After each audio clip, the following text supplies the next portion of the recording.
Messenger, হোয়াটসঅ্যাপের মতো খাতাগুলোতে বর্ণমালা লিখে লিখে চ্যাটিং এর মতো অভ্যেসে জড়ানো মোটেই ভালো কাজ নয়।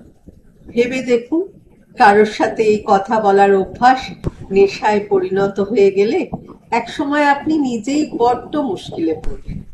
যদি অবশ্য আপনি দাঁত মাজা, স্নান করে জামা কাপড় পরার মতো শিরায় না মিশিয়ে নেন ব্যাপারটাকে, তাহলে ঠিক আছে, অভিনন্দন, আপনি বেরোতে পারবেন সহজেই যে কোনো নতুন মানুষের অভ্যেস থেকে।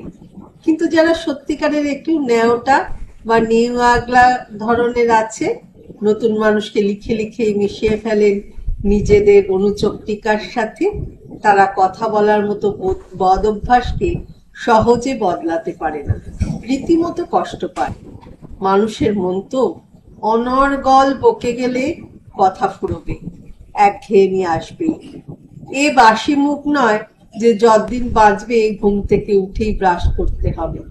মানুষের কাছে মানুষই সব থেকে আগে অবসোলেট ফ্যাশনে পরিণত হয়, বিশেষ করে উঠতি স্বজন। শুধুমাত্র টেক্সটাহলিক হয়ে কেউ কারো চিরকালীন প্রয়োজন নামক প্রিয়জন হয়ে উঠতে পারে না।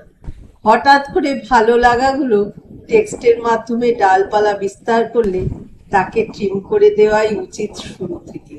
হ্যাঁ, কোনো মানুষকে ভালো লাগতেই পারে, কথা বলতেও ভালো লাগে, ওয়েভলেন্থ ম্যাচ করে গেলে শোনায় সোহাগা।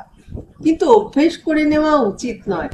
অভ্যেস যখন মরচে ধরে যায়, শাওয়ার চালিয়ে চোখ বুজে ঘন্টার পর ঘন্টা দাঁড়িয়ে থাকলেও মানুষ কেন বদলে যায় তার কোনো বৈজ্ঞানিক ব্যাখ্যা খুঁজে পাওয়া যায় না। ভালো থাকবেন, ভালোবাসায় থাকবেন।